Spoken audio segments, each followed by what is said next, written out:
Good evening. I'm still Martha Minow, and it's my great delight to welcome you to this discussion of Edward Levy's legacy in restoring justice at the Department of Justice. We will hear about what had to be restored and why.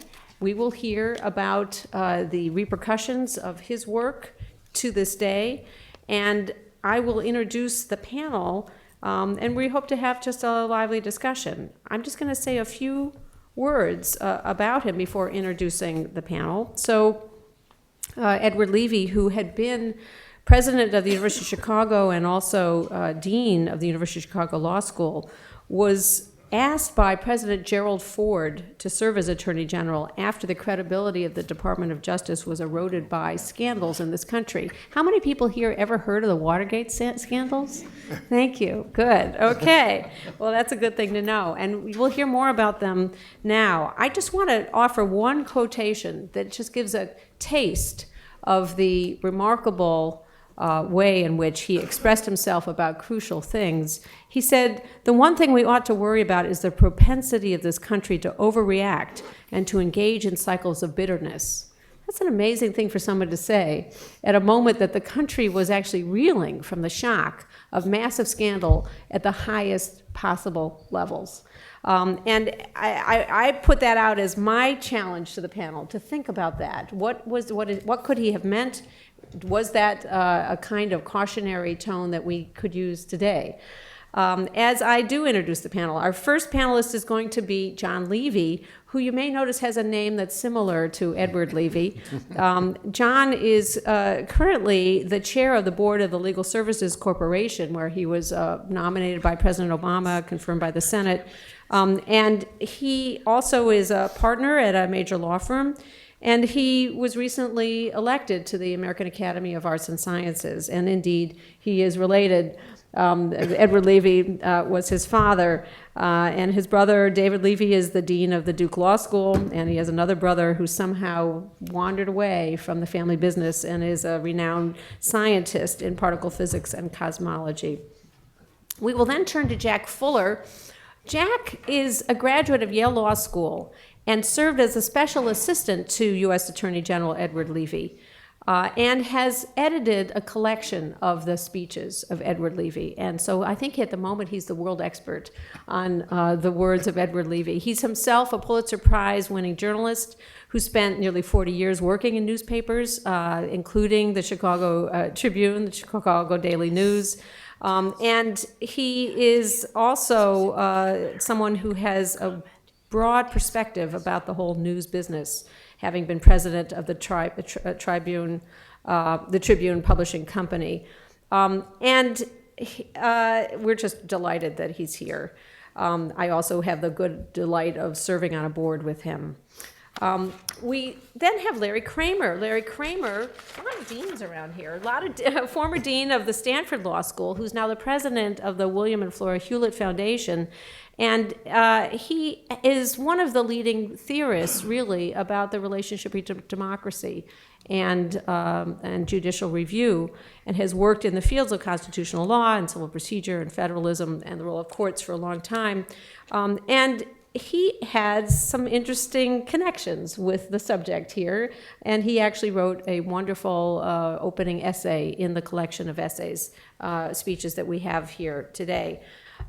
We have also Professor Vicki Jackson. Vicki Jackson, many of you know, teaches here after many years also of teaching at the Georgetown University Law Center. And Vicki is the Thurgood Marshall Professor of Constitutional Law here. And she's been described by the New York Times as an authority on state federal questions. She's also an authority on comparative constitutional law.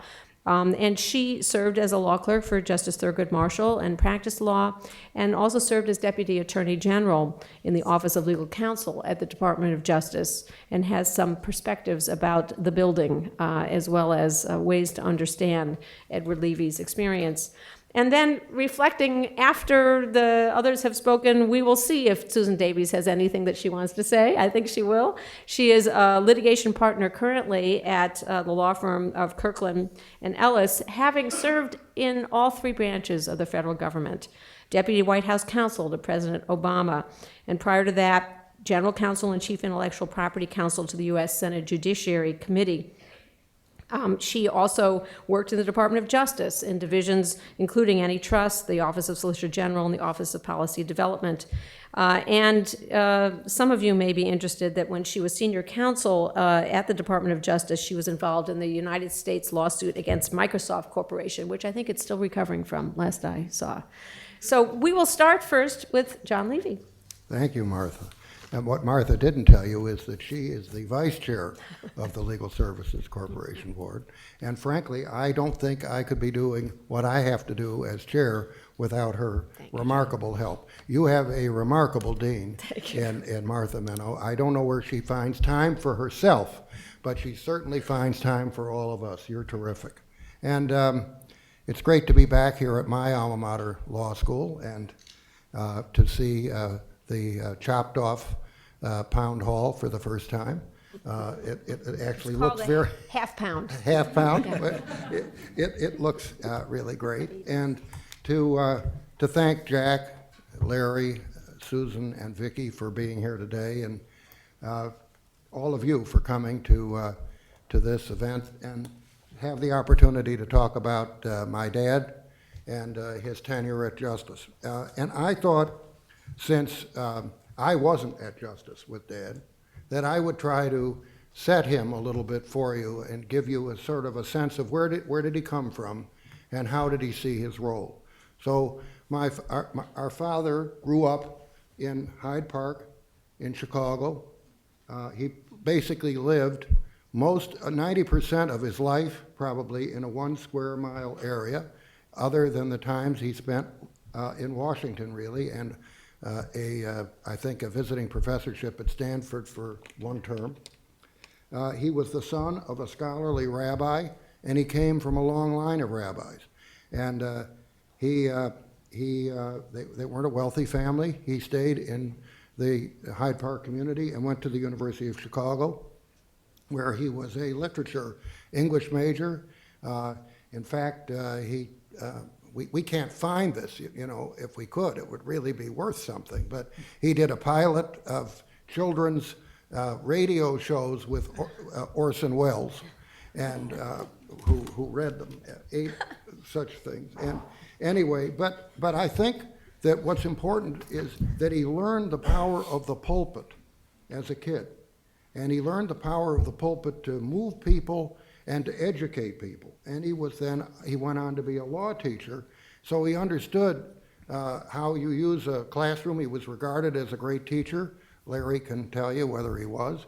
And he understood the importance of teaching, particularly first at a turbulent time in the country's history, which Martha alluded to. He became president of the University of Chicago. And this was in the 60s. During the Vietnam War, there were demonstrations all over the place, civil unrest, and universities became the focal point. So at this point, as president of the university, with that in mind, he realized that his role as president of the university, he had to not only talk to his university, but he had to talk to all universities about their own sense of value and their own futures. And I thought this is not in this book, I would read you a quote from Dad from a talk that he gave at the University of Iowa, actually, in the late 1960s. And this is what he said: "Every university worthy of the name at one time or another over the years has had to resist attempts to control its teaching or inquiry. But a university used as a political instrument from without or within to that extent has simply ceased to exist. We should deny this power to ourselves and to others, even as we welcome and underscore the concerns of political action as a personal duty of the educated citizen." And then at his own university, a few years after they'd had a major sit-in, and in which he did not call the police, he actually waited out the demonstration. It took 3 weeks. When the students left, the faculty put a committee together those students that had created damage, they were actually expelled, and those that had been instigators were expelled. The rest were suspended. But it had been done in a very peaceful way. University of Chicago did not have disruption after that. I should say, I was here at this school when that was occurring there, and we also had demonstrations and disruptions here. So Dad said to the University of Chicago, entering class of 1971, we must resist the well-intentioned demands which are made upon us, which would make us just another social or governmental agency.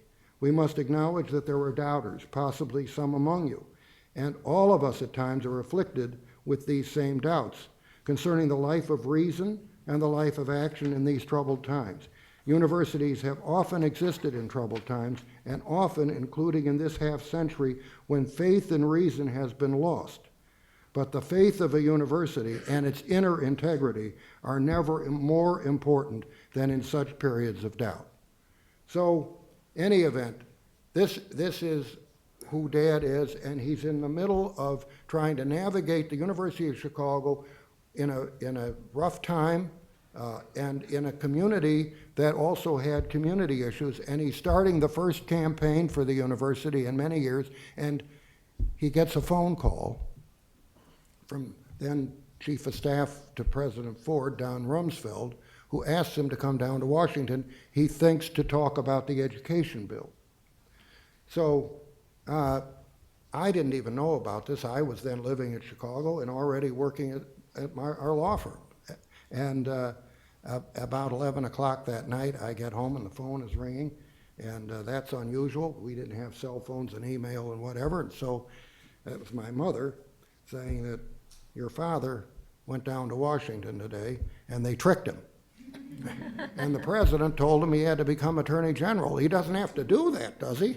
I said, wait a minute, run that by me again.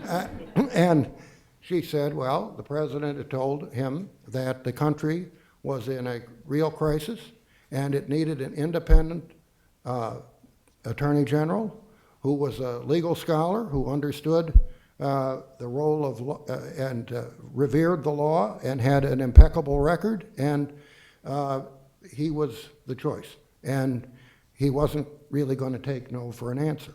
So when I heard that, I thought, well, I suspect he may be going to Washington. In any event, the thing that happened is that Dad gets down there, and before he goes, he realizes, I've got to have I may only have a couple of years, and I've got to have a really strong team around me. So he'd had research assistants when he was at the law school. Larry Kramer was one of them. And so he said, and I was in my 20s, he said, do you know any talented folks about your age who would like to, come down? And so I said, well, let me ask a question, Dad. Can you get me cleared to ask Newt Minow? And Newt Minow is Martha Minow's dad, for those of you who don't know this, and he actually recruited me to the firm. So I said, can I talk to Newt? Getting pretty incestuous, John. It's really something. I'd get worse. So I said, Newt, I got permission to talk to Newt. So I said to Newt, do you have any ideas of people who could help Dad? He said, well, there was this great summer associate who's a law correspondent for the Chicago Tribune. And he would be terrific. And that's Jack Fuller. And I said, oh, I just read his articles this past weekend. So I told Dad, and the next thing you know, Jack goes down to Washington with Dad, and that's how this book ultimately gets pulled together, because Jack did all the work to pull the speeches together. I want to say one other thing before letting the rest of the panel talk. So we went down to Washington for Dad's swearing in, and it was February 6th, I think I can remember this, and we were staying in the Mayflower Hotel, and they privately swore him in early the night before, because the FBI had 40 warrants that they wanted the new Attorney General to authorize. So this young FBI guy comes over with the 40 warrants and says, Mr. Attorney General, would you please sign them? And he said, I certainly am not. And he said, what? He said, I don't know what's in these. I'm not signing these until I know exactly what they're about. You just take them back and tell your boss that I said that's the way it's going to be from now on. I don't sign what I don't know, and I'm not doing that tonight. So he was then publicly sworn in the next day, and with those warrants, off Jack went to having to deal with all of that. So I was working on the city desk at the Chicago Tribune, which is, it's not a vaunted kind of existence. You got a manual typewriter and a desk surrounded by. I got a call asking me to come down to talk to Edward Levi, who I had admired for years but never known. And I couldn't imagine. I knew he had been nominated at that point or maybe he'd been confirmed. I guess I don't know. Anyway, he'd been nominated as Attorney General, and so I made the arrangement to go down and visit him. And it was after he was sworn in, and to my absolute astonishment, he asked me to come and work for him as a lawyer, which not what I was anticipating. And he tried to explain to me what it was he wanted me to do. But I had, of course, no security clearances, none. These warrants or the papers that John described were requests by the FBI to put microphones and wiretaps on people without a judicial warrant, because at that time there was no provision for such things in the national security area, which in that time meant spy versus spy mostly against the Soviet Union. So there I was sitting in the president's house at University of Chicago with him talking to me about what kinds of things he wanted me to do, and I didn't understand a word that he was saying. I couldn't figure out what he was saying. Now that was to some extent because it was all highly classified and he was speaking in some kind of code that was not known to me. I have to confess, though, that many times in the years after I found myself similarly not understanding what Edward was talking about, and the only thing wrong then was my brain, which was unable to keep up with his brain, which was remarkable. To remind you of the situation that we found in Washington when we arrived there, Edward called it a crisis of legitimacy, which is a heroic understatement. The presidency had been badly damaged by President Nixon. The idea of doing things in the interest of national security had been thoroughly discredited by the use of that phrase to apply to lots of things that had nothing to do with national security, but were simply political on the part of the president. The intelligence agencies, by extension, had been discredited, particularly the CIA and the FBI. CIA, a number of former CIA people were involved in the break-in at the Watergate that started the scandal. Was in some ways too bad about the FBI, because the FBI was instrumental in through leaks and other ways in keeping the Watergate investigation going in the early stages. But it was discredited because of years of behavior by J. Edgar Hoover, who you may have heard of, who was the director of the FBI for many years. In the Justice Department itself, two of Levy's predecessors were convicted of crimes. A former head of the Internal Security Division was under indictment of the Justice Department. They had one of those then, was under indictment. The former acting head of the FBI admitted destroying Watergate documents at the request or the demand of President Nixon's counsel, the White House counsel. If you want to get a sense of what that period is like, imagine a poisonous, partisan political environment. Poisonous. Hard to imagine that. The hemorrhaging of highly classified information, much of it that should have been highly classified, that was appropriately highly classified.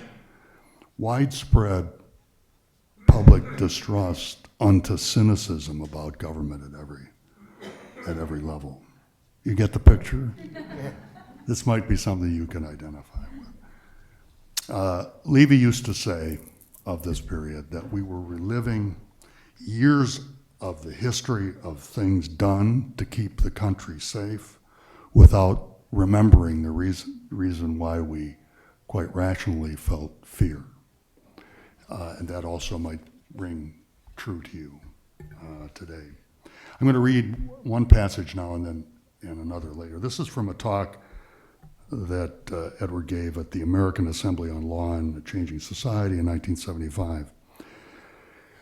As to security, let me say we have not escaped the aftermath of the rise of an aggressive authoritarianism on an international scale, as to which it was widely thought the international community was slow in responding.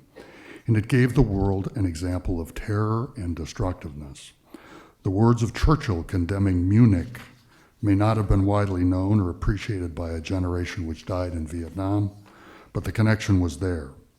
The international order, or the attempt to achieve security in the presence of old and new forms of hostility, inevitably gained a preeminence it had never had before in American life.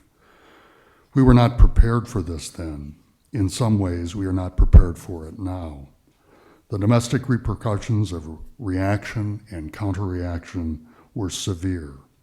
We have not fully overcome or adapted to these reactions. Moreover, we are a society where many elements combine, including the freedoms we cherish the most, to produce swings of reaction.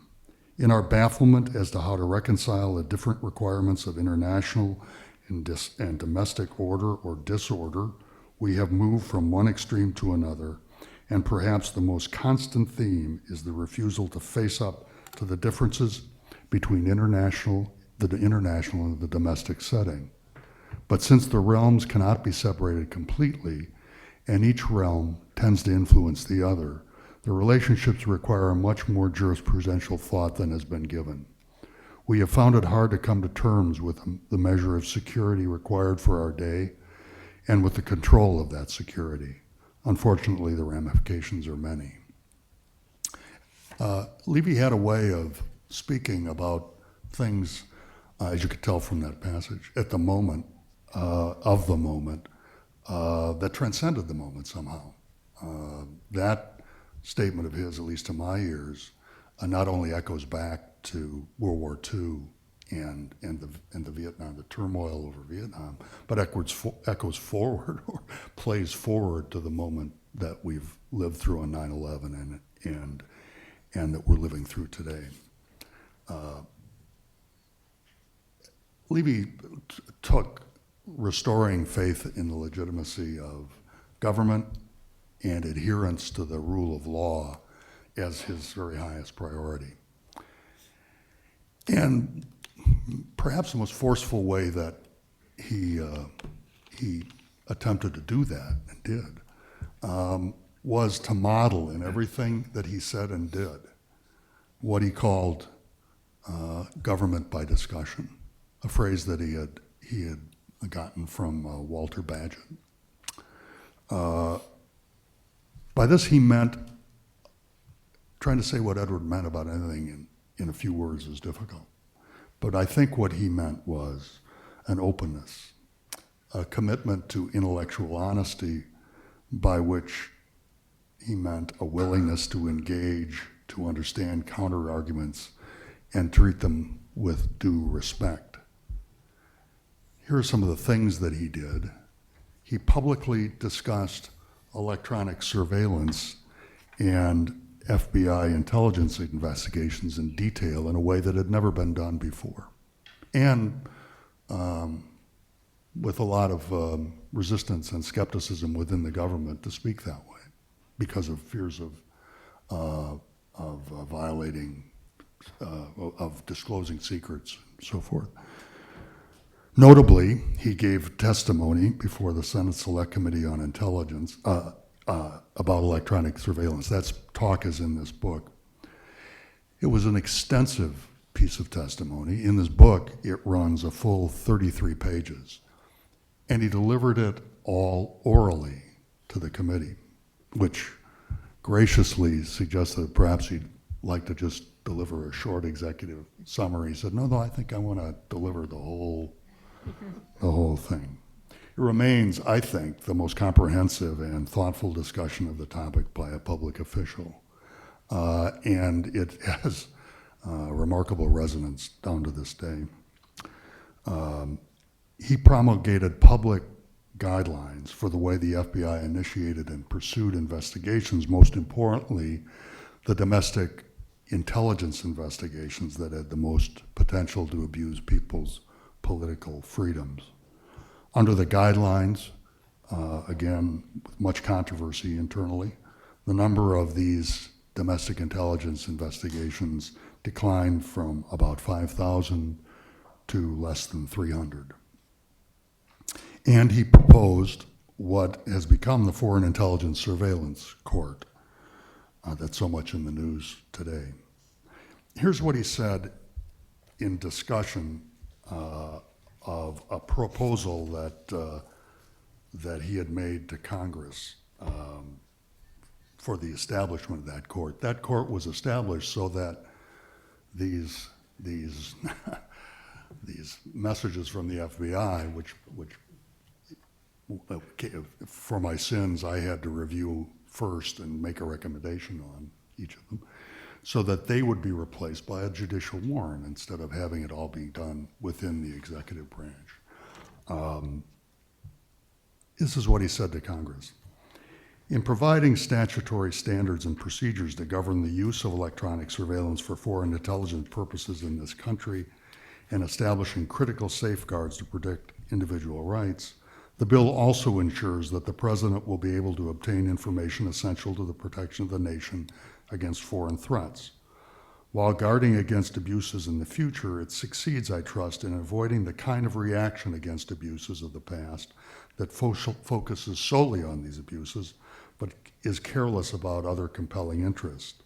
To go in that direction would bring a new instability and peril, Levy said.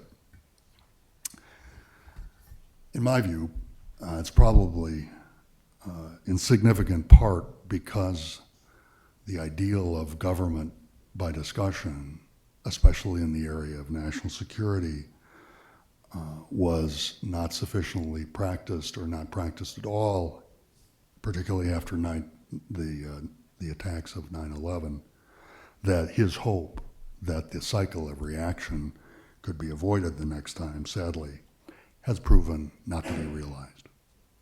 Thank you.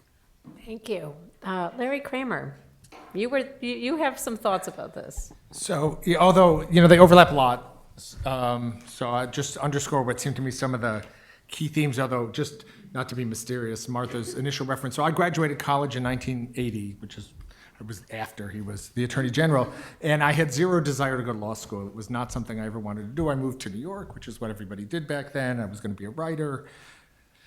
I was really bad, but I didn't know that. I do now because I saved some of it. And my mother was just relentlessly on my case to do something with my life. So I finally agreed that I would go to law school, figuring I would go for 6 weeks and then I could drop out and tell her that I tried and I was going to go back to New York and hang out with my friends. And I actually only went to Chicago because they gave me the most money. And since I figured I wasn't going to be spending it, I should minimize the amount I would have to worry about getting back. And back then, So, by the way, just so you know, all the classes you were the year ahead of me, right? What were You taught me. Oh my God, you're right. She's younger than me. You're sure you weren't ahead of me? You must have been. Okay, that's right. Anyway, it's age. So back then, all of our classes were the whole class. It was 180 people in every class. There were the one class we had small sections of 90, kind of like here. And Edward taught this class called Elements of the Law, which was basically it was 1,800 pages. You started with the debate between Thrasymachus and Socrates over whether might makes right. 1,800 pages. You finished with Roe v. Wade, and you literally did everything in between. I mean, it was the most amazing thing I'd ever done. I mean, it just gave you a sense that you just didn't have, and that I've never gotten anywhere else as well, of the way in which law touched on everything. And so I was, I decided not just to stay, but I actually ran up to his office after the very last class and begged him to let me work with him, which he did. You had to know him. He kind of looked at me.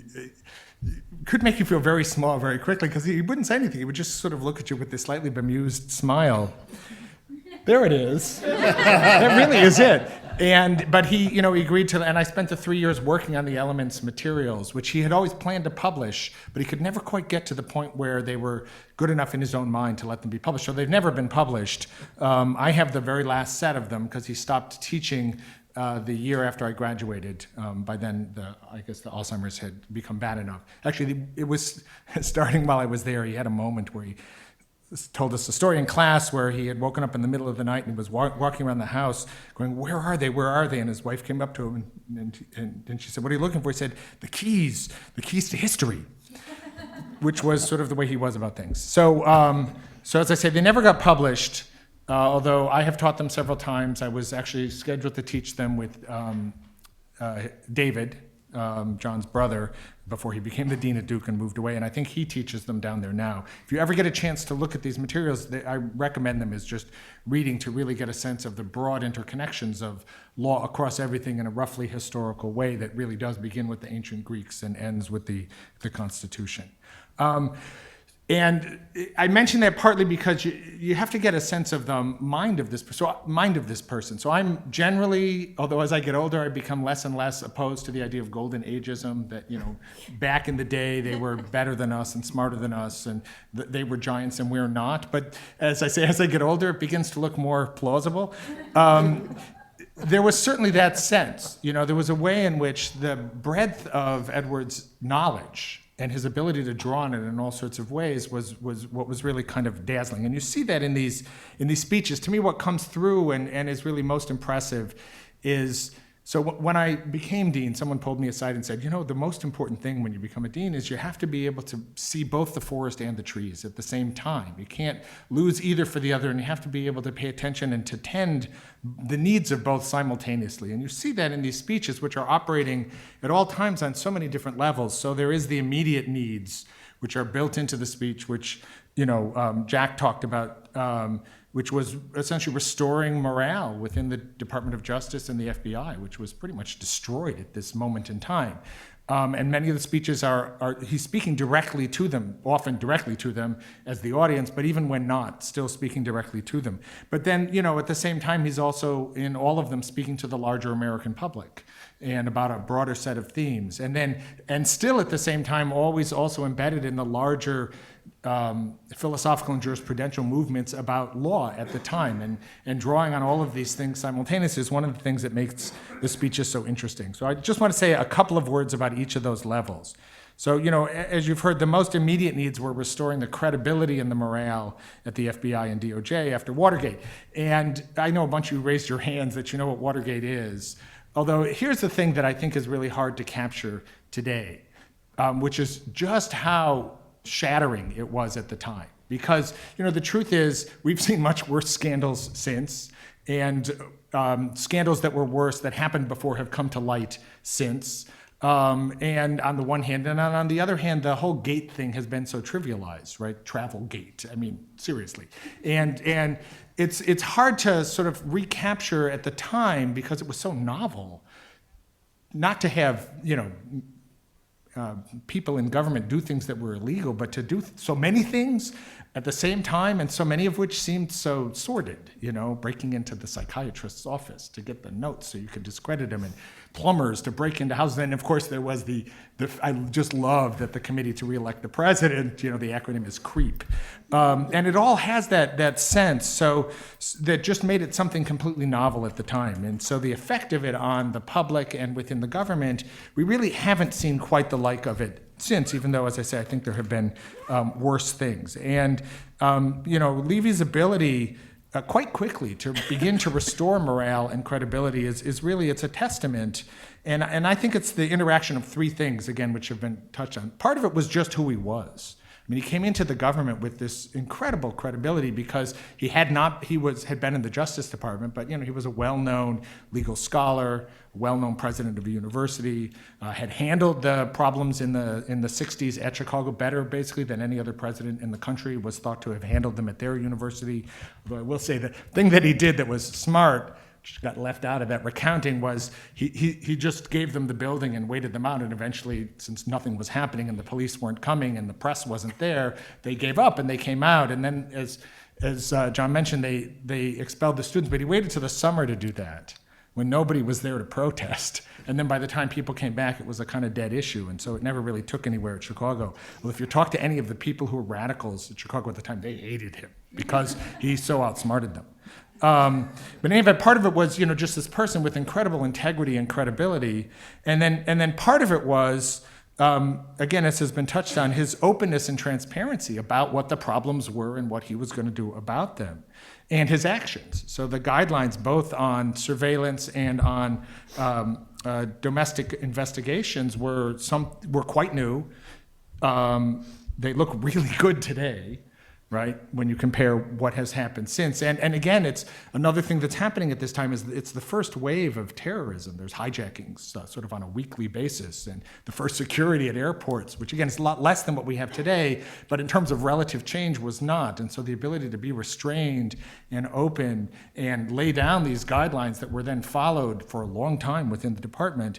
And then lastly, and again, I think all these things, while doing that, was his overt, unwavering loyalty to both organizations, both the Justice Department and the FBI, and his insistence to them and to the broader public that, the good people in these departments and the good qualities of these departments vastly outweighed the things that had gone wrong. So we're not going to deny that anything has gone wrong, but let us not lose sight of how important these people are, how important these agencies are, and how much good they actually do while doing things. So that's one. As I said, he also was speaking eloquently to the larger public about the strength of our system of government as a whole.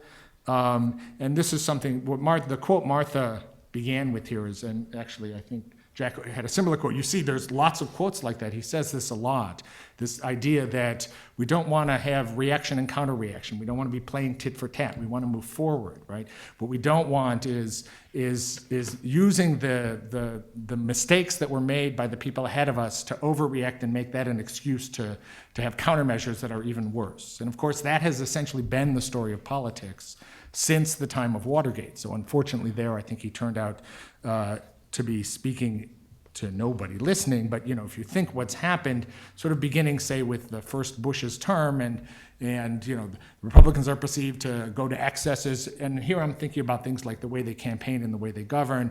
So as soon as the Democrats get back in power, they do the same stuff. The Republicans in the opposition push it a little farther. That lasts through the Clinton years. Bush gets elected. Now they flip, but each side taking the same kinds of things still farther, and then we've seen it even more so under Obama. And that was exactly the kind of thing that Levy was warning about and saying that we should not do. And as you see the outcome of what has happened, I think he's unquestionably right. And that's one of the other interesting things in these speeches, because they do resonate so well today. I mean, he's talking about the challenges our democracy faces. And a lot of the themes narrow themes in the speeches speak today. There's a lot in the speeches about what's happening to communications. So, the phrase sound bites doesn't yet exist, but he's talking about that.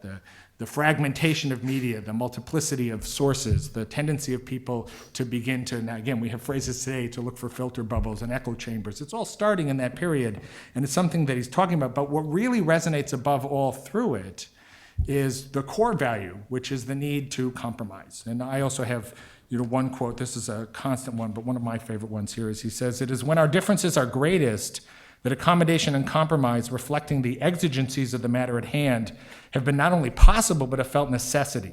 The essence of compromise is that there is no surrender of principle or power on either side, but there is respect for the responsibility of others and recognition of the need for flexibility and reconciliation of competing interests," right? And again, in retrospect, and given where things have gone, that's in some ways probably his most important message, and the one that we need most to recapture today. And then there is, at the most abstract level, Edward retained his academic and legal philosopher, I wrote lens here, but I sort of want to say chops. And he kept all of these events and all of the actions that he was taking in perspective of his understanding about law and its role in society. And I should say, as a legal scholar, he's thoroughly law and society, right? What we think of today. I mean, very three-dimensional, very pragmatic, very anti-reductionist, anti-ideological, really interested in the relationship between law and society, the way in which law shapes social norms and social norms shape law, and so on. What's interesting in the speeches, of course, is, again, this is just at the time when a lot of the new intellectual movements have emerged within law, and three in particular, which he singles out for criticism in the context of all these different speeches, which I imagine were lost on most of the audiences that he was speaking to, but would not have been lost within the academy. So, he had no time essentially for reductionism.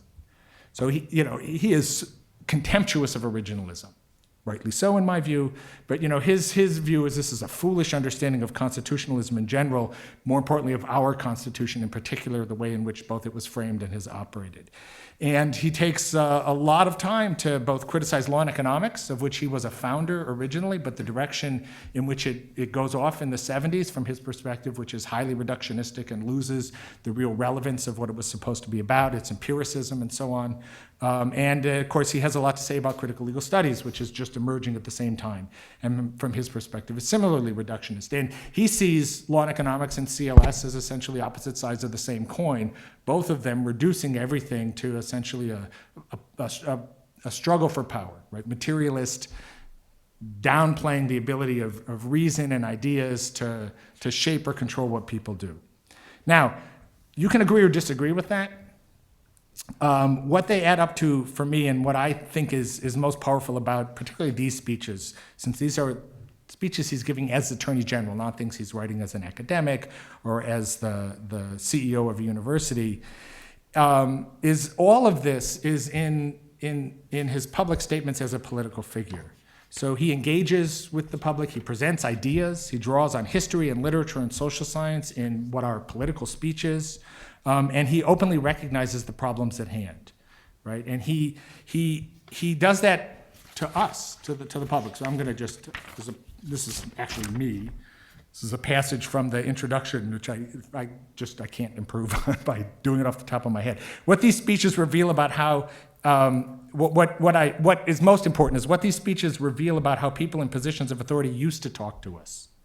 The records of Levy's tenure as Attorney General remind us that we have had leaders who spoke to us like adults and treated us as capable of grasping complex ideas. Obviously, Levy was more erudite than most government officials, even in his time, but to read his speeches is to be reminded that the level of political discourse in this country was still quite high as recently as a generation ago. It is to feel acutely how far we have lowered our expectations by embracing men and women who compete for high office while wearing their ignorance on their sleeves, indeed while seeming almost proud of it, and by constraining even intelligent and educated leaders to reduce what they say to kindergarten-level sound bites.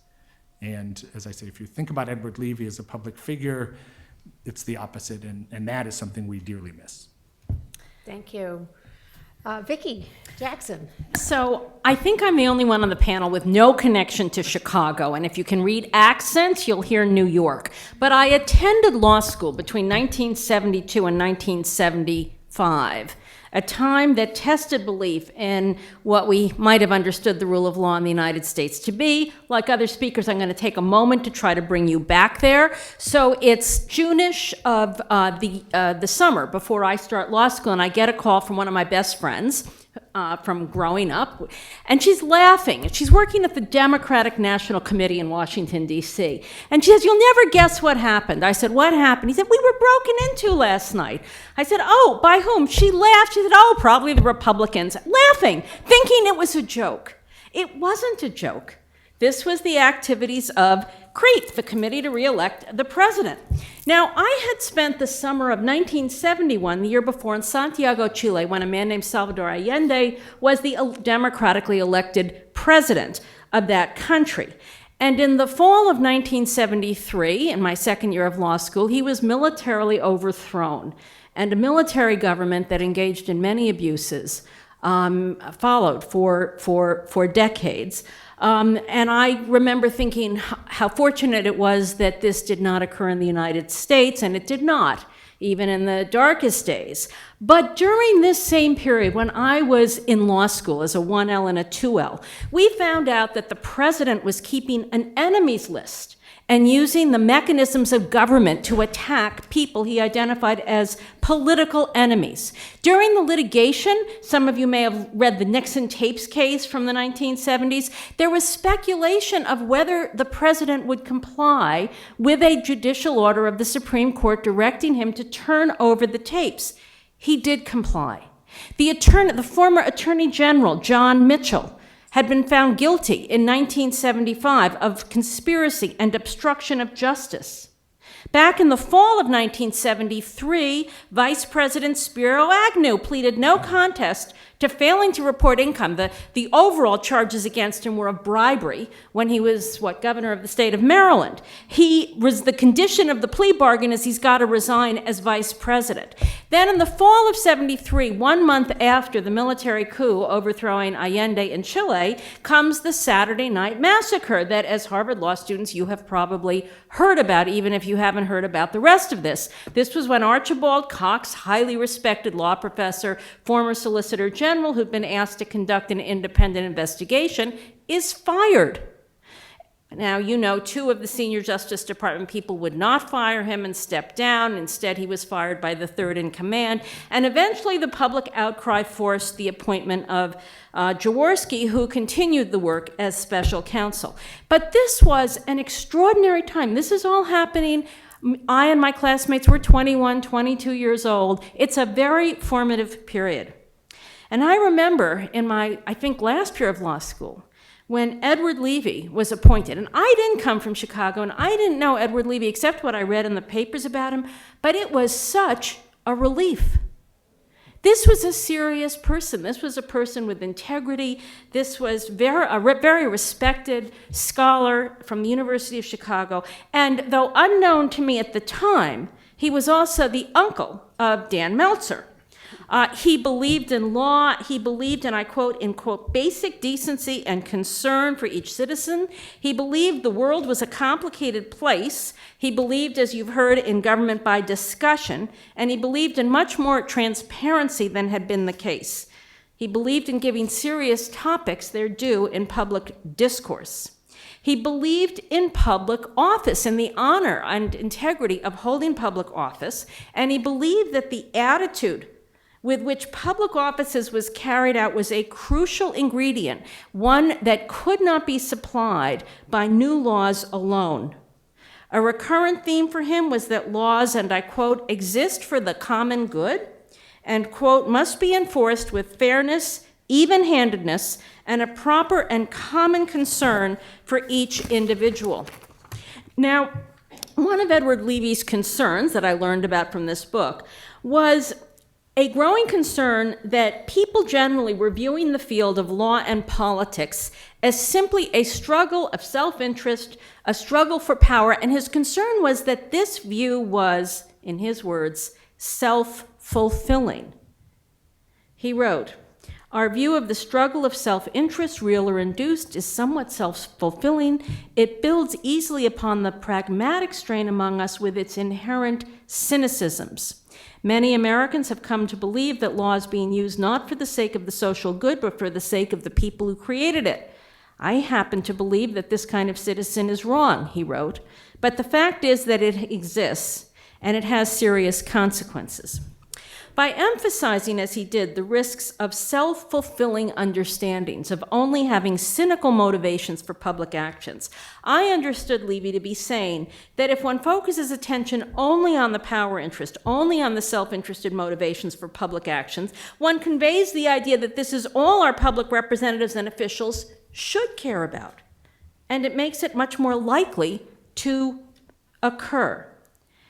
Edward Levy argued, and I agreed, that concern for reason and for justice ought also to be an important part of our public discourse and to be understood and felt as the obligation of every public official to pursue.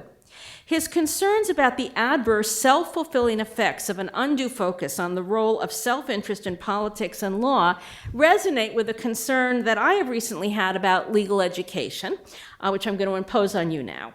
And here's the short version. Legal education has been very focused on the qualities of a good judge. I think we do a very good job exposing you to lots of different ideas about that. But we have not focused at all on the qualities of a good legislator, a good representative, a good law enforcement officer in a constitutional democracy. Now, when Ed Levy talked about twin conceptions of public officials and citizens, on the one hand, a Periclean conception from Athenian democracy, on the other hand, the self-interested, rational actor conception that dominates today's discourse, I think he was arguing that you had to combine both. You had to have a normative vision of the common good, along with an acknowledgement of the inevitability and indeed positive benefits of interest group representation. But I fear that our discourse today about representation is quite bereft of normative richness. So the question I've been asking and that I'm interested in is, what does it mean to be a good representative in a constitutional democracy like ours? We can say about being a judge, what can we say? We can say she should be fair-minded, impartial, deliberative, analytical. Some of us would say a good judge in interpreting the law should pay most attention to text. Some would say, no, most attention to purpose or history. Some would say you pay attention to a lot of factors, but the point is, there are many rich and competing theories about the normative good of judging in adjudication that we talk with you about and that you talk about. What is it we can say about being a good representative, and how often have your teachers and professors here talked with you about this? Well, we might start with honesty. We don't want representatives any more than judges who take bribes. But the challenge for being a good and honest representative, where it is necessary to fundraise to stay in office, is a serious one. It's hard, and what are the best ways for representatives to do this? Now, we want our judges to decide cases based on principles applied consistently from one case to another, but I don't think we want or expect our representatives to be principled in that way. We recognize that they must act together with others in multi-member collegial bodies with very different views represented, i.e. in democratic legislatures. These are too large for the expression of individual views of all members in the legislation without paralyzing our process. Thus, among our elected legislative representatives, compromise is sometimes a virtue, far more often than in judging. And as you've heard from Dean Kramer, this was a major theme in Edward Levy's work. Indeed, I would suggest compromise is a virtue that has to be recognized, in a sense, by principles of democracy. What I mean by this is sometimes members of a legislative minority have to yield to those in the majority so that we can have government, recognizing not only the interests of the narrow constituents who elect each representative, but the interests of the broader democratic polity. The project I'm suggesting here is one of describing what I've called a pro-constitutional concept of an elected representative, where the balance of principle and self-interest, of attention to the immediate constituency and demands of the broader national community are enormously complex. If one asks to whom are representatives in Congress accountable, consider the array of plausible answers: to their constituency, to the people in their constituency who support them, to the people outside their constituency who support them, to their party, to their institution, one of the houses of Congress, to the whole nation. All of these have elements of truth to them. Now, these demands are so complex and in such perpetual tension as to make the task of identifying the qualities of a good judge seem relatively simple by comparison to the difficulty of determining what it means to be a good representative. I think this is a project to which Edward Levi would have contributed greatly. So his voice is missed, but not entirely, thanks to this wonderfully edited collection. We can hear his voice.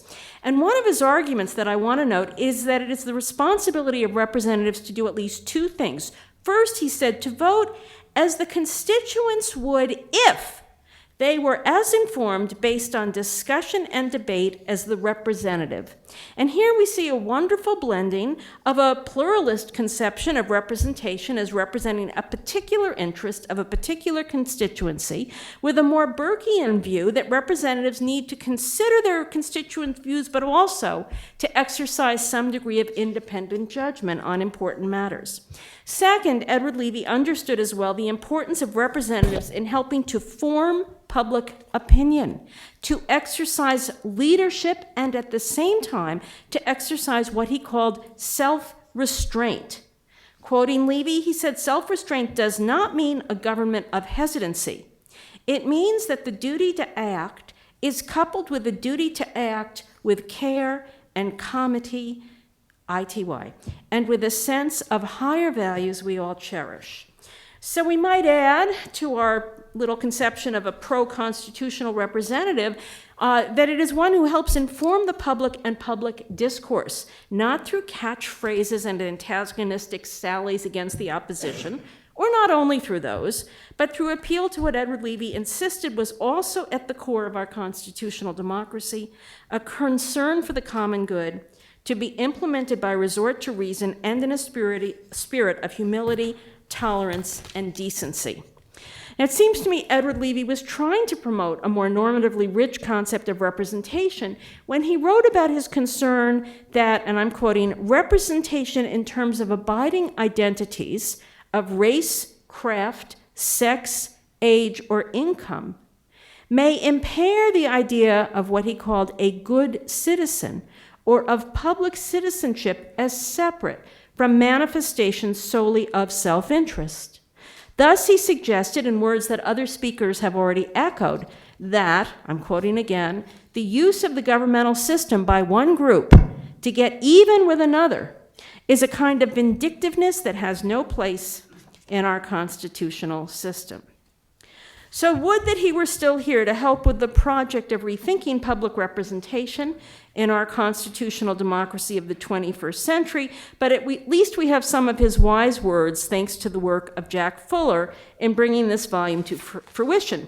Now, the Dean asked us to think of questions for Jack and John. So my questions are, what would Edward Levi think about the normative obligations of representatives, and would he think this is a subject fit for study in law schools? Susan Davies. Okay.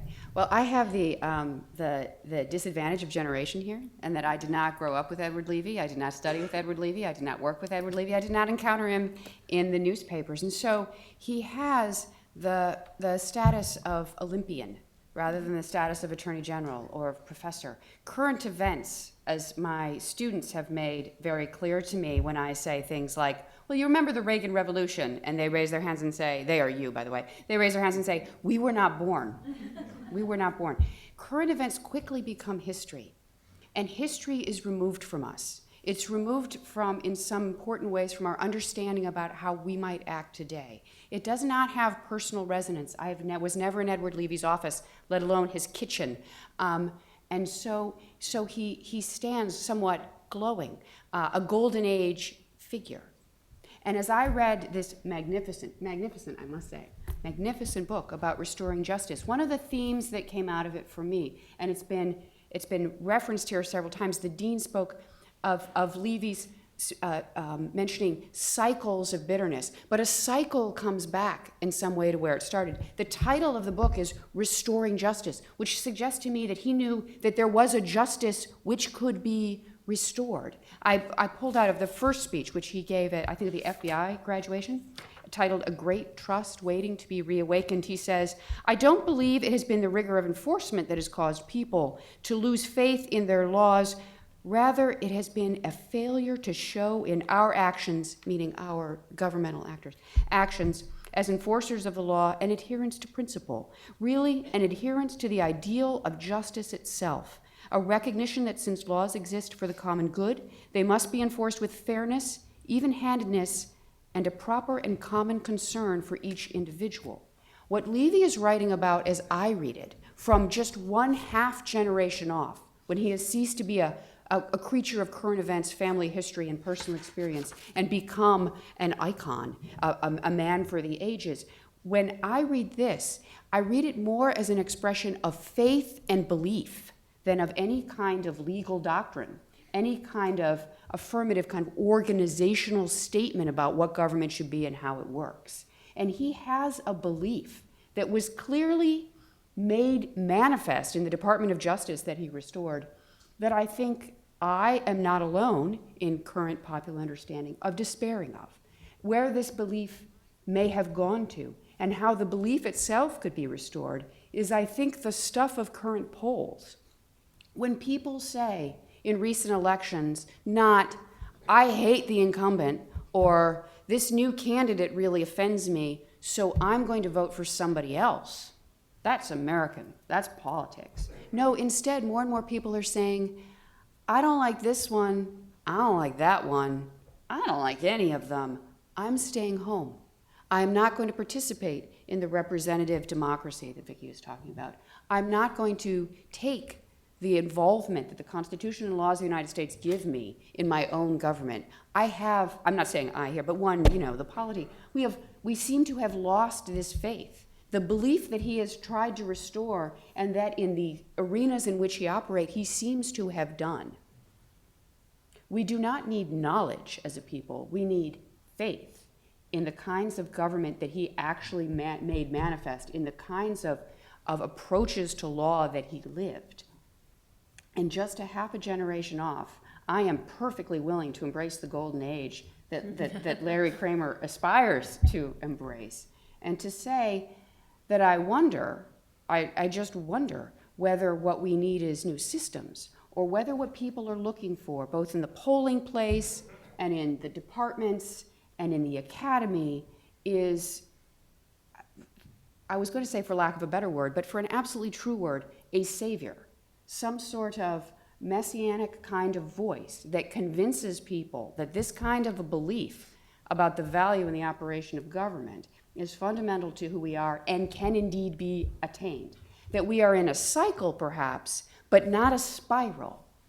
And listening to people in the polls, listening to people on the talk shows, talking to people in the classroom, on the streets, at home, at cocktail parties, the motion, the curving motion seems downward, not around.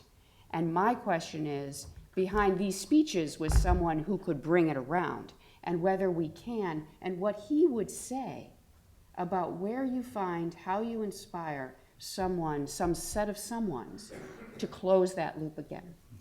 Oh, that's very powerful.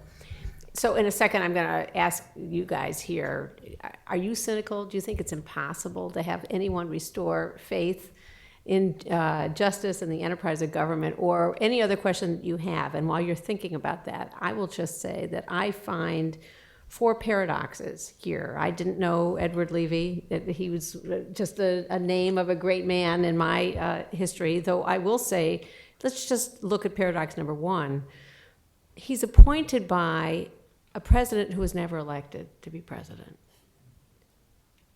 And he takes this fragile, slight slice of legitimacy, and from that restores the faith in the rule of law in the United States. I mean, I was a little bit younger, but I lived through that time, and I was incredibly cynical. And it is remarkable. And since that time, working in areas like South Africa and others, when they go through a transition, the issue of do you fire everybody who was part of the old regime, or do you work with the people that you currently have, is central in any kind of transitional justice problem. And somehow he was able to pull off the great feat of working with the people who were still there and changing everything. So paradox number one is he had almost no claim to legitimacy, and somehow he used the little bit that he had to restore legitimacy. Paradox number two is there is a way in which the focus on compromise that Dean Kramer emphasizes is central. You read it throughout these speeches. Practicality. Don't let the best be the enemy of the good. And yet principle is what Susan Davies emphasizes he stands for. Paradox. I want to understand that. There's practicality, and yet there's an infusion of principle. We're going to have the government spy on people, then we have to have principles by which we do it, which means it's transparent, which means we have separation of powers. Practicality, but principle. The third one is commitment to a government of laws, and yet what he, in his own life and his example, demonstrates, unless you have the right kind of people, the laws are terrible. The laws do not do the trick. You have to have people who have certain kinds of character, otherwise the laws fail. And yet he stood for the idea of the rule of law. So paradox number three, and paradox number four is these speeches exude a confidence in democracy and the collective project. And yet the lesson that we draw is the signal importance of the individual. So those are the paradoxes that I'm left with and trying to figure out what the lessons are. But I want to know, what questions, comments do you all have? How many of you think that it's possible to imagine a polity where people speak with principle and inspire legitimacy, or are we going to just have these downward spirals of tit for tat and politicization, so that the idea that a Department of Justice is somehow apart from the politics is unimaginable? Anybody have any comments, questions? How many of you want to work for the Department of Justice someday? Maybe. Wow. Yeah, Wow. that would have been like. That would have been, yeah. Everybody would want to work for the Department of Justice before. So, I loved working for the Department of Justice. Well, one thing I should have said, Dad was extremely worried about his confirmation hearing, because you can imagine what he Exactly. was walking into. And so what's interesting, what ought to be known at Harvard Law School, is that at that particular moment, one of the wonderful things that happened in the Ford administration was that on leave from Harvard Law School was none other than Phil Arita. And he was on loan, I think he was interim in the White House counsel's office, and he was charged with getting Dad ready for his confirmation hearings, and he was remarkable. He was my contracts professor, my antitrust professor, and I had the pleasure of working with a couple of friends and helping. Arita would call and say, find him this thing, find him that thing, and because it was very fast, it was like a 1 month period, and he was remarkable, and it gave Dad a sense that, okay, this is going to go all right. And Phil Arita, of course, was a giant here. The other thing is that, and you've heard some of this theme today, but I want to make sure, and I often talk about it when I'm at legal services things. My father was very, very worried that people would take the values of this country for granted. And he would love the fact that we're having this discussion tonight and this continued discussion, because he felt that it was really important for each generation to renew. It was a chance to reinvent and make those values their own for the next generation, but that we did too much of taking for granted in the country, and that it was very, very important to transmit the values to the next generation, have them learn of them, and then pass them along. nothing like a crisis. Yes, exactly. Well, Jeff? exactly. So I thought I'd try to answer the question, although I have to start by saying I've really learned an awful lot from Edward. But perhaps the biggest thing I learned from Edward was not to assume that I could imagine what he was going to respond to anything before he did it. But there's in the talk, which you mentioned, it was a talk it was one of the first talks he gave as Attorney General, was to the 100th graduating class of the FBI National Academy, which is a place where the FBI trained police leaders, not FBI people, but state and local police leaders. And he said to the group, so I think this is something of an answer to what the way he viewed the way he viewed civic virtue, which I think bears on what your question. What Vicki asked, yeah. He said, as I have said, your profession, meaning policing, is the agency which brings the criminal justice system to the people it serves. Your presence, your conduct, your basic decency and concern can make a great difference in the public's perception of the fairness of law. By your gentleness, civility, and determination, you can build or reinforce a basic trust in how our system of law operates. He believed that all parts of at its fundamental, he believed in that all parts of the democratic system, starting with us, the participants in it, who all the way to the people who manage it at the federal level and who are the leaders, need by their behavior, their decency, their gentleness, to reinforce the ideals of the system.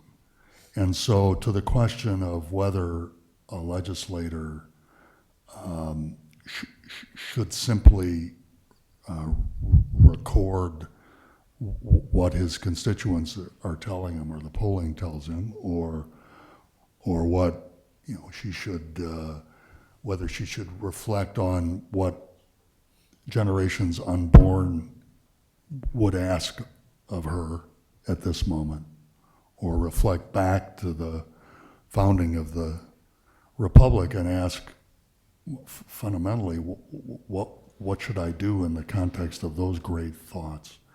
His answer would probably be that all of those, and that all of us need to think that way, if that is any answer to your question. So questions, comments, somebody? Yes?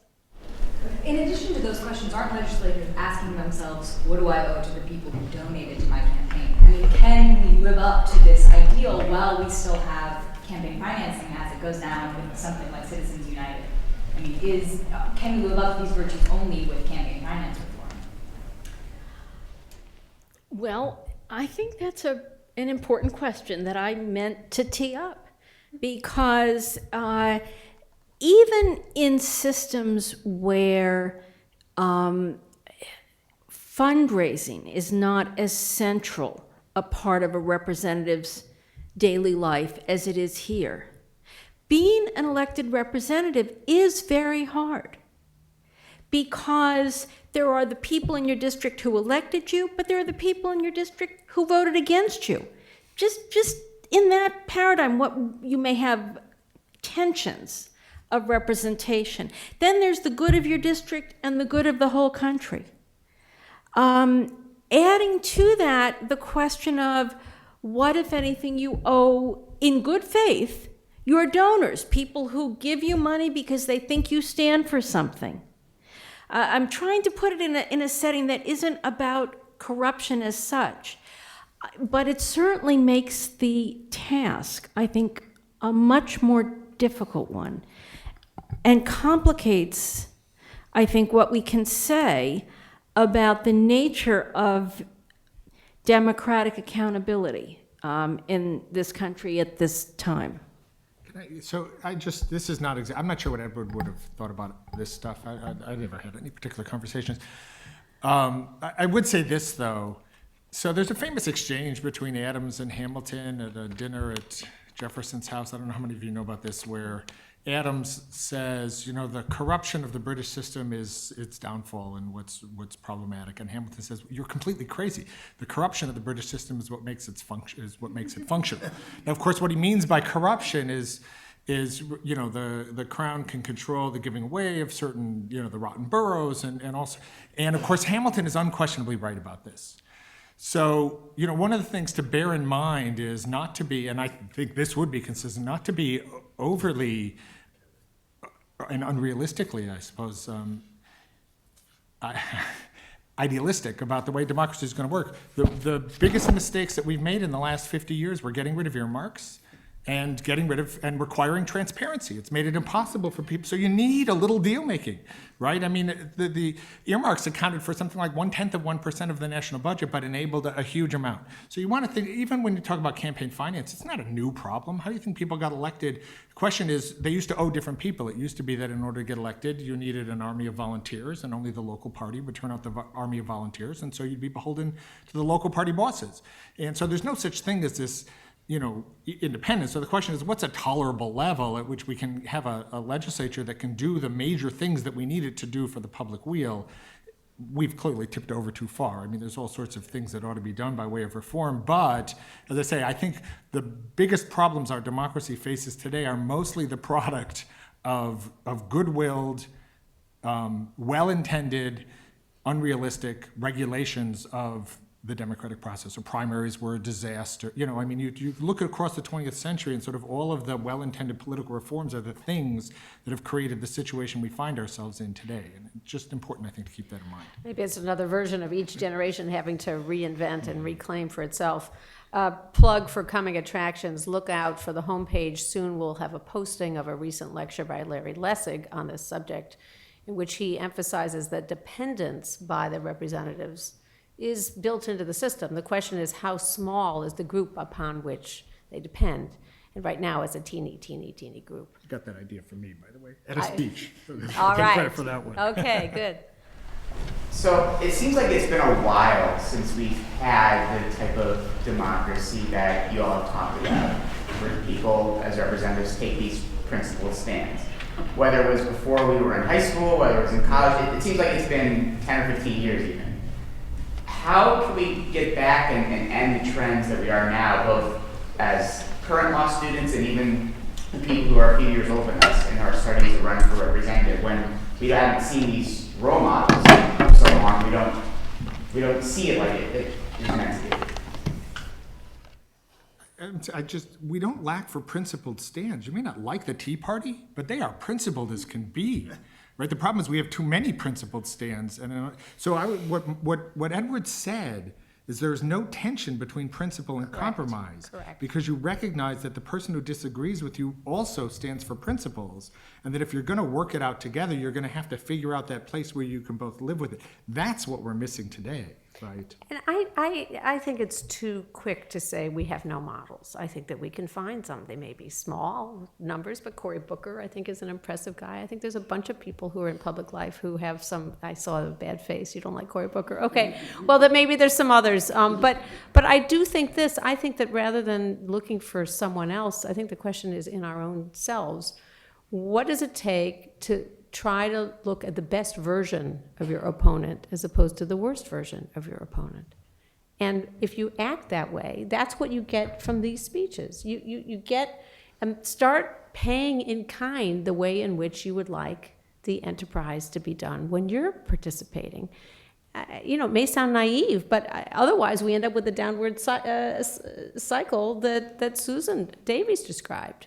And I haven't seen anything that works better than responding, looking at the best version of the people you disagree with.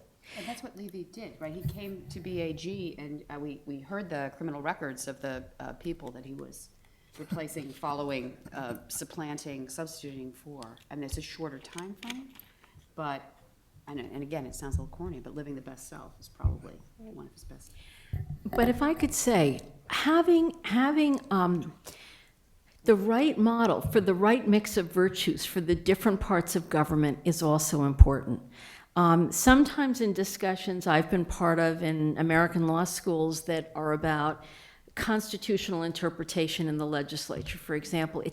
I keep feeling like people want these folks to be judges and are forgetting that the legitimacy of the Congress and of the state legislatures lies in the fact that they're elected.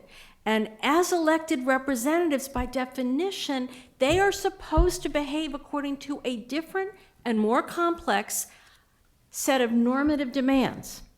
So compromise is very important, and compromise rests on, I think, two other things Levi talked about, which are a certain amount of humility. Not indecisiveness, but being aware that you never know all the answers and that you may learn them.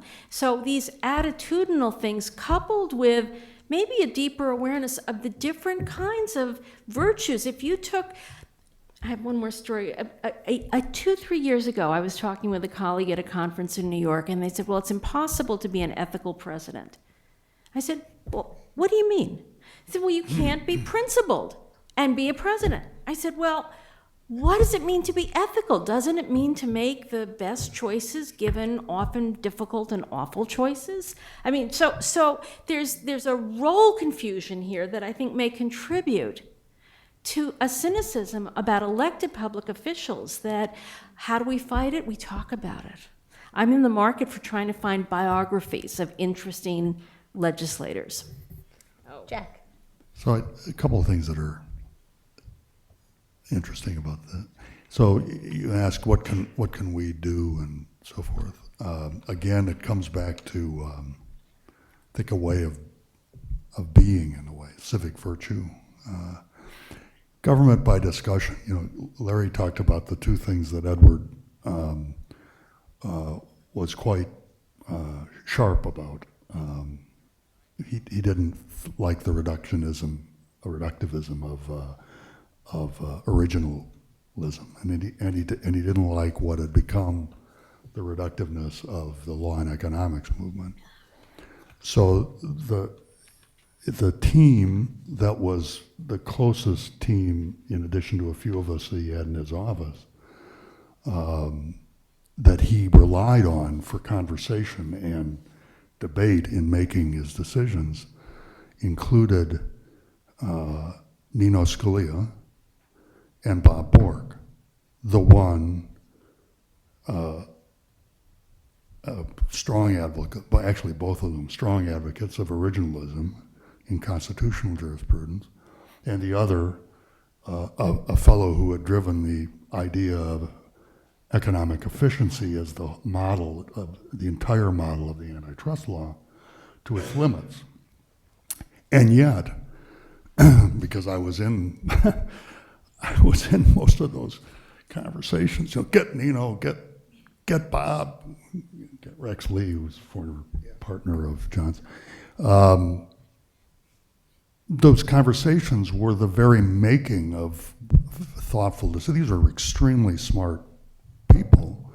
They came from very different ideas. I think, actually, one of the things that Edward wanted of us, the kids that around the Justice Department, we were called the Katzenjammer kids, because we were all under 30 at the time, and in knee pants and so forth. What he wanted of us was people who weren't toilet trained. We just said what we actually thought. We just responded. We responded directly without a lot of baggage, because he wanted that in the mix too. Government. That's what government by discussion, as he meant it, really. That's how it worked. And I know quite a number of times in which, when it's the answer to a question that was, a particular policy question or a decision about whether to prosecute or not prosecute or whatever, presented itself to us, and it seemed simple to Nino and Bob and Jack and Doug and the gang that he'd have discussing these things. Edward would position himself the opposite direction, and believe me, he was a formidable intellectual sort, intellect rather, and he also was quite capable of making you believe that if you didn't talk him out of this view by argument, he'd go ahead and do this thing that that you knew was going to be disastrous and stupid. And he would do that simply because, as he said, I think quoting Cicero at one of these speeches, you don't really know your own argument until you know your opponent's argument as well as you know your own. And that's what that's what government discussion meant. It didn't mean excluding everybody, getting a narrow group of people that all believe the same thing. It meant getting people who were really smart, putting them all together and seeing where the discussion went. So I think practicing that, including the respect for the positions including listening to the positions you don't agree with, and trying to understand them as well as you understand your own thing, are things that all of us can do, and especially those of you who are young lawyers who are going to be going into the world and taking public policy positions rather soon. I just want to say a word on legal education, or on his view of it, and this is because I agree, I don't disagree with anything Vicki said. I think Edward, because I did talk to him about this, and the critique was already out there, he did say, although we did use obviously a lot of appellate opinions, he was not teaching how to think like a judge. There was a sense that whatever your role is, there is a way to understand law and the way it works and the way it operates in the world that will cut across roles, and that's what we need to teach. I only mention it because I think what he would be appalled by is what is happening to legal education today. Not so much at places like Harvard or Stanford, the elite schools are able to, but the kind of narrow professionalism that is making its way in, that the 3 years are supposed to basically prepare you to get the highest paying job that you can, and so teach you the narrowest set of skills that you need for that. That, I think, I'm sure he's rolling around in his grave just to see that happening to law schools today. Well, I do think this is a reminder, actually, of why what we try to do, at least in the ideal of the law school, is actually very relevant to democracy and legitimacy. It's about creating that kind of deliberation, that kind of conversation, so that you can imagine fully what the argument is that you disagree with, and you can give the best version of it possibly. And out of the exchange, we might come up with a solution, a better approach. And I just, as we close, though I think the panel will stay for a minute if anyone wants to talk more directly, I just like to say this. At this moment in time, maybe it's been true about earlier ones, cynicism is the easy route. It's easy to be cynical. We can each find examples every day of terrible behavior, particularly by government officials. The challenge, and therefore I think the rigorous opportunity that we have, is to try to rehabilitate, articulate, hold up reasons to actually believe in the ideals, believe in the possibilities of democracy, best form of government only because you imagine what the others are, or the principle, or compromise in the way that we're talking about it, or virtue.